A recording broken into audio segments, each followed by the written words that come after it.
I believe my husband, 24 male, and his stepsister, 23F, are having an affair. My head is spinning and I don't know what to do.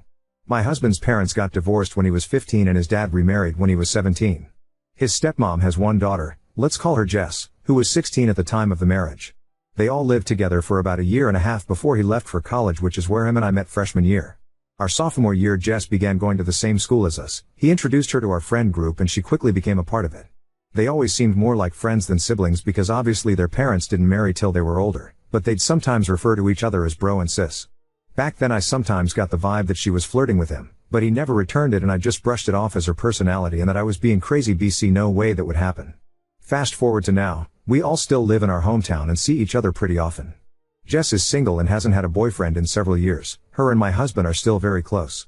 When we are all hanging out together, including their parents, if we're sitting on the couch she will sit right up against him, sometimes even put her head on his shoulder if he's showing her videos on his phone. I have always found it odd but again have brushed it off. Of course they aren't actually related but it would still be too taboo and weird, so I've never fully let myself have the suspicions. However, over the last 6 months things have been getting weirder. Both my husband and I's birthdays are in April and only a week apart, so over the last couple years we've kind of just combined them and celebrated both at the same time. We had friends and family over, and normally we also receive joint gifts, but this year, Jess got my husband something specific to him, fairly expensive gaming headphones and a watch, but nothing for me, and she also got him a card and wrote a decent amount in it. I didn't get to read it when we were opening things and then later on I couldn't find it. When I asked my husband where it was he brushed it off saying oh he must have accidentally thrown it out with its envelope, but the envelope was still with everything else on the counter. They've been texting a lot more and she's also been talking to me less. Remember, her and I have been friends for the last 5 years. Sometimes I'll see texts from her pop up on his phone screen and there will be emojis. This will be while he's holding it and he'll unlock it pretty fast, so I've never really been able to see what they say. If I ask her to meet up or hang out with just me, she's always busy. But if it's her coming over our home to see the both of us, she never says no. He also has been going to see her more often, which is kind of a complicated detail. She still lives at home with her mom and his dad, so he just tells me he's going to hang out with his dad for a bit, but I have a feeling it's for her. Him and I have also been less intimate lately. Neither of us have ever had super high sex drives, but we have always averaged at least twice a week, and now it's about 2 to 3 times a month. What's pushed me over the edge is when we all got together this past July 4th. We were at my Phil's house for a big cookout/pool party. While in the pool she kept hanging on him from behind. Picture him giving her a piggyback ride in the water, splashing him, being overly playful, etc. I kept thinking in my head I was crazy because maybe after all these years they really do have a sibling-like dynamic and she's just messing around. But I also caught her staring at me when my husband and I were being close and she looked angry. Now, cut to the worst of it all. We all were done in the pool and went inside to change. I was with my husband in his room, and right in the middle of us changing she came in without knocking, randomly asking if she could borrow my hairbrush. My husband didn't have any clothes on. I was horrified and said something like you need to knock first. She seemed unfazed and lazily covered her eyes saying oh whatever, he's basically like my brother. My husband seemed kind of embarrassed but also not as much as you'd expect. She left like it was nothing. Since then she has barely spoken to me at all and I am absolutely spiraling at the thought of this. Am I being crazy?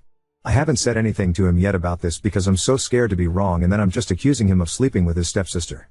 I need others to tell me if they agree with what I've been seeing or not. Small update, thank you to everyone who has responded. When I made this post I was hoping for validation of my worries but also scared of that at the same time. I'm trying to keep it together and act normal around him the best I can. Tomorrow he's going over his dad's, so he says, so I plan to show up there and see what's going on. Another slight update because I know you guys are invested. An update but not really. Yes, I did go to his dad's house Saturday. A lot has happened since then and I haven't been on my phone much. When I get time later tonight I will post a full update of what's gone on. I will most likely make a new post about it because it's been hard keeping up with the comments on this one. Bear with me as I get my head sorted out. I'm worried to do it this way because if their texts are totally innocent / I find nothing, I'll have to tell him why I wanted to see it and I'll seem nuts. He's got an iPhone and a MacBook where his texts are synced up, so I might try to get a hold of his MacBook and read them on my own first. He uses his laptop for work mostly though and has a password on it, so I'll have to come up with some excuse about needing to borrow it. This is WH. And I haven't been sure of because I have siblings but 2 sisters, no brothers. Also with step-siblings I have no idea if it's a different dynamic, especially since they didn't live together for very long since they were older. I definitely think I need to actually dig into this to see if I can find legitimate evidence, but I'm honestly scared. Update 1. To say that our family has totally imploded since I last posted would be an understatement. So much has happened that I never expected or was prepared for, so I apologize that I kind of ghosted all of you, but this has been really hard. Just an FYI, I'll be mentioning text messages a fair amount and it'll be paraphrasing. Leaving off from my last update, I did go to his dad's house that weekend that my husband told me he was going to see him. When I got there, only my husband's car was in the driveway. I wasn't sure what to do, if I should try calling his dad, calling my husband or what. I decided to just go in because I didn't want to play games. I walk in and hear his and Jess' voices coming from the kitchen and it sounded like they were yelling. Even now I couldn't tell you what they were saying. I was so full of adrenaline as I approached them it was like I was watching them on mute or something and not actually hearing what was happening. He spotted me and looked like a deer in the headlights, and all I could muster up was to say, "What's going on?" I stared at them for a couple seconds and then my fight or flight kicked in. I'm very non-confrontational, so my instinct was to turn around and run. He chased after me and pulled me into a guest room to talk. Again I asked what was going on, that he's been acting so weird and so has Jess, and point blank asked if he was cheating on me. He seemed shocked at the question but then out of nowhere started bawling his eyes out. I've never seen my husband cry before. He said that no, he's not cheating but has something to tell me but couldn't do it there and needed to leave/F, or us to go back to our house. At first I protested and said no, I needed to know right then and there, but he still was having a breakdown begging me, so I agreed. We left his car there and drove home together in mine, but I sat in silence the whole ride as he cried and was trying to collect himself. When we got home we sat in the living room and I once again asked him what the fuck was happening and my patience had run thin. Then out came his word vomit. He told me that in college, our junior/Jess sophomore year, after him and a bunch of our friends had gone to a party, we were dating by this time but I wasn't there that night. I'd come home for the weekend to hang out with family that was in town, and he got really drunk. Our guy friends kind of ditched him to go hook up, so Jess offered him to crash on her couch for the night. Our school had on-campus apartments and she had a single BC, she was an RA. He said he woke up at some point after that, with his pants down and her on top of him, having sex. He told me at the time he felt out of it and didn't really get what was happening, and that's all he remembers was waking up and feeling it/seeing her. He then woke up again a couple hours later and she was asleep in her own bed, so he left and went back to his own dorm. He never told anyone. It took him a long time to even fully understand what had happened, and he felt like he couldn't tell anybody because 1, he felt ashamed and embarrassed. 2, he didn't think anyone would believe him. 3, he didn't want to be known as the guy that slept with his stepsister. 4, he was afraid of losing me. And 5, he was worried about his dad and if he found out that it could affect or ruin his new marriage and that his dad is so happy with his stepmom. He told me he basically just acted like nothing happened, even around Jess when we all hung out together. He said him and her never spoke about it or said anything until a couple years later, when him and I got engaged after graduation. She sent him a text essentially saying she loved him and thought about that night all the time, and that why did their parents have to meet and get married, they could be together otherwise, etc. Essentially she is obsessed with him. Shamefully I will admit when he first told me all of this I wasn't sure what to think or believe, until I saw their text messages. I questioned him saying if this was the case why are they always talking, why wouldn't he distance himself now that we're married and out of school? He told me it started up again with her, about 6 months ago like I said on my original post, when him and I told our families that we decided we wanted to try for a baby. He had a screenshot of the text she sent him the next day ranting about how he shouldn't do this. Marriages aren't permanent until a baby comes into the mix. There's still a chance for them to be honest with their family and for him to leave me. She still loves him after all this time, etc. He replied saying he loved me and wanted to start a family with me and that he didn't love her in that way, and he never wanted her to bring this up to him ever again. That's when her demeanor changed and she said if he didn't love her, why did he f/ck her and what would their family think, essentially blackmailing him. I read through as many of their texts as I could handle and it was always her saying things like she was thinking about him, she wants to see him. She'd even send texts while we were all together telling him he looks good in that outfit. Sometimes he wouldn't reply and others he'd be trying to have a normal convo/steer it in a different direction, and sometimes just telling her to stop it. The days he's told me he's going to hang out with his dad, it's her begging him to go over there so she can see him or she will tell her mom everything. So he'd agree to go but he swears nothing has ever happened, that one of their parents would be there a majority of the time and it would just be all of them on the patio or in the living room. That day, he went there to tell her he was sick of it and couldn't do it anymore. She could tell people whatever she wants but he was done, and that's why they were yelling. I sat there taking it all in and honestly was speechless as I did not expect any of this. I asked him about our sudden lack of intimacy, essentially only during my fertile window since we're trying for a baby but never any other time, and he said all of this being brought up for him mentally has made him shut down about sex. He was only doing it for me. I want a baby. That it's taken him so long to realize/come to terms with the fact that she assaulted him. And how this harassment. I cried. I felt betrayed by her and then a heavy, deep empathy for him. I just hugged him and cried and he cried too. I told him he really needs to tell his dad because we can no longer associate with her in any way, and how can we manage that when she lives with him? At first he said no, he couldn't because he's worried they won't believe him and also doesn't want to ruin his dad's life because how could the marriage with his stepmom survive this? I told him I don't have an answer for that. He has to trust that his dad will believe him, and I was also worried about her panicking after their argument and doing something crazy. He agreed to tell his dad and said he wanted to do it alone. The following weekend he met up with dad and told him everything, showed the texts to him, etc. His dad believed him and like me was caught off guard and speechless. This led to him telling his wife and saying he was kicking Jess out, however his wife did not believe it. She claims my husband must have edited the text somehow, actual texts in the message app that you can scroll through, and it's Jess' number attached to the contact. Jess freaked out, saying none of it was true and he was the one who'd been harassing her. That's when my husband threatened to take it all to the police for an order of protection against her if she did not tell the truth, and she finally admitted to everything in an insane meltdown. His stepmom is horrified. His dad doesn't know if he can get past her not believing my husband and accusing him. We are currently in this weird limbo phase of the whole family on edge. Jess is still living there. His dad has demanded she leave and has given her 2 weeks instead of kicking her out on the spot in an attempt to try and salvage the situation with his wife. My husband and I are having lots of talks, trying to regroup. We've put trying for a baby on hold as he seeks therapy for this.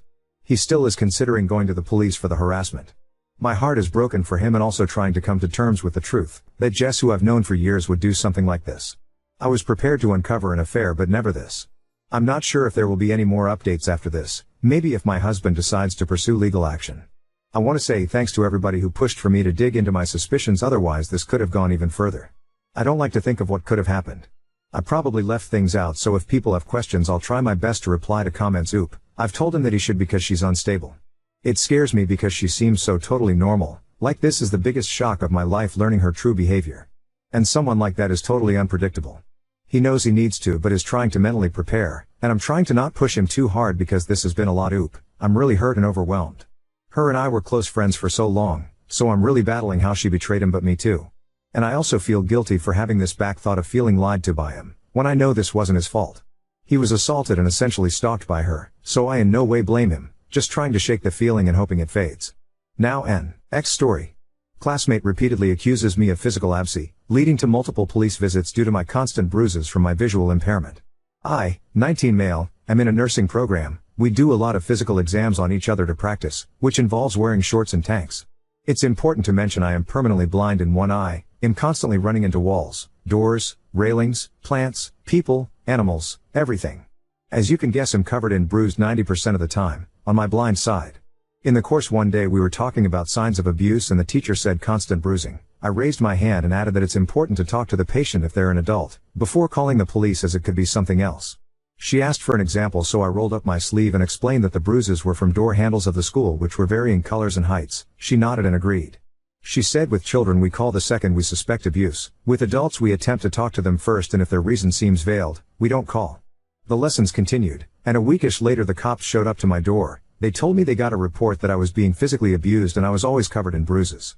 I told them about my disability. They checked my home, talked to my family, saw no further signs, and I asked questions next. They got my address from the university because they take abuse seriously here, and when they talked to the university about me, the university was very concerned and just wanted to help me.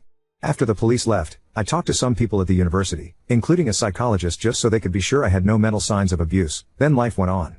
Well, I was still coming in the bruises every day, and one of my classmates came up to me. She told me our classmate Kay was telling people she was thinking about calling the police again because I'm still covered in bruises. I got my classmate's report right, T10 down, alongside a few others, and waited. Sure enough, police showed up again, same song and dance, but this time I told the university that Kay was using the police to harass me and I wanted something done about it.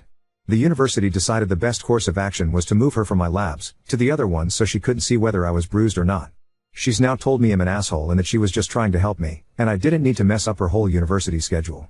So Reddit, Ida edit, my posts were shared to r/EmpathyAngel, so maybe deleting my account if or when I get harassed, as every post I've seen on there usually seems to end in the being harassed, and honestly done with getting harassed by people I either don't know or barely know, so just warning y'all in case I do end up erasing everything. Edit to add, I am in fact a victim of past abuse, so to the people at r/EmpathyAngel already sending my harassment, I'm so sorry that a victim of abuse was struggling to figure out if they went too far or did what was necessary when I still haven't gotten my actual abuser arrested and just moved away from him because I felt bad telling people he was a jerk to me because he donated to charity and helped put people through university. I'm so sorry you only see it as blatant validation and not as what it really is, a side effect of my abuse story. So thanks for making me feel like a shitty person for feeling bad for making my abusers suffer when I genuinely have trouble recognizing what's abuse and harassment. Update 1. So anyways, it's been a bit since that post and I have big updates on her. I called her Kay in the other story, so let's stick with that. So anyways, I had previously gotten her removed from my labs. We still shared class, not lab. I figured everything was fine now and she'd leave me alone, but I was wrong. Not only was she spreading rumors that I was abused, but she called the cops again, apparently more than once as the other two times the cops said they had a report of abuse. This time they said reports. When I asked how many reports, they said that it was multiple people. So I don't know if others in class called or she had her family do so. I just don't know. They couldn't tell me who called due to privacy when it comes to reporting, to try and make sure abusers don't attack the reporters. Apparently my university had attempted to stop them when the cops spoke to them, but the cops had to check anyways, so they came after talking to the university anyways. And again we did the same song and dance. I told them I felt like someone was using the cops to harass me, and the cops took this. They said no one would show up again, and anyone that calls would now have their name taken down, and if they call after being told not to, they'd be charged with harassment. Well, that was about a week ago, and someone continued calling, tried to claim a different name, didn't realize they record phone numbers as well. So Therese, your update on Kay. She called again, and again, and again until it got her charged with harassment as well as misuse of police resources. Not certain what's gonna happen going forward or if it'll be called to testify. I'm not certain what's happening, but I haven't seen her since I was informed that she's still called, which I found out from another classmate. Update 2. I need to explain that quite a bit of this is secondhand, because I luckily avoided the crazies. So basically, Kay does not know where I live, knows the general town, but nothing else. I did invite one girl in our class to my house to work on a project. She was the only person other than the university that knows where I live. Kay knows this, because her and girl who I'ma call Lily, are kinda not related. Lily's cousin is married to Kay's cousin, so they knew each other prior to the program but not really well, and Lily is also the one that told me about Kay still calling even after the police promised me they would know. He show up again, which they haven't. They just started taking down the numbers and keeping track of who called, when, and did they call after being told not to.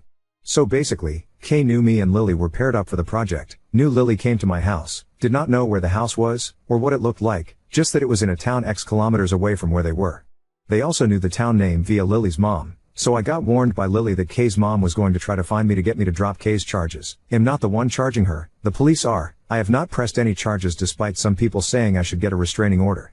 Lily warned me, and I hid in my house and did not leave until Lily told me that Kay's mom had returned home. Kay's mom then proceeded to harass Lily in an attempt to get Lily to give Kay's mom my address so she could knock on my door instead of driving around aimlessly hoping to spot me. Lily refused, and deleted all texts between me and her to ensure that even if Kay's mom stole her phone, and somehow got past the password, that she would never get my address. Lily then informed the university of the situation, and had proof via texts, that the university had her print off and give to them, and the police, the university security are now watching for Kay's mom's car, and Kay's mom, security is informed that if and when I'm at school they are to escort me to and from my car. My car is also to be parked near cameras, by order of the university, until the situation dies down. Luckily I'm at clinicals and not anywhere near the university. Kay was kicked out before clinicals so has no idea which clinics the students are at, or which I'm at. Had she stayed in longer she'd have a literal list posted to the class page, about where I'm at, and where in the building I'm at. Kay's family apparently was informed by the police that any attempts to contact me would be harassment, so says Lily, can't guarantee, but yeah. I kinda don't know how to feel. The next time I have to go to the uni is for exams in like 3 weeks, so hopefully Kay's family doesn't hold on to this that long. Until then I'm safe in a building filled with security, locked doors, and places to run. The placement was also informed about this situation and with pictures from Lily, who's at a different placement, are watching for Kay's family, and has banned them from the premise in advance. So yeah, if this goes no further I won't update anymore, but if it gets worse I guess I'll update after my exams and the HESI. Wish me luck because I'm gonna try to not stress too much about the case situation and focus on my finals and HESI, instead of that, but don't know how that'll go. Hope y'all are enjoying my mild suffering and it entertains you if only a bit, so that some good can come from this situation I can't believe I'm in right now. So, yeah, thanks again for the words of encouragement and kindness, some of you showed me during this insanity, and wish Lily some luck as she's being bombarded by her family to give Kay's mom my address, phone number, and doing her best to hold out on this, and making sure her phone is never out of her sight on the off chance she leaves it open.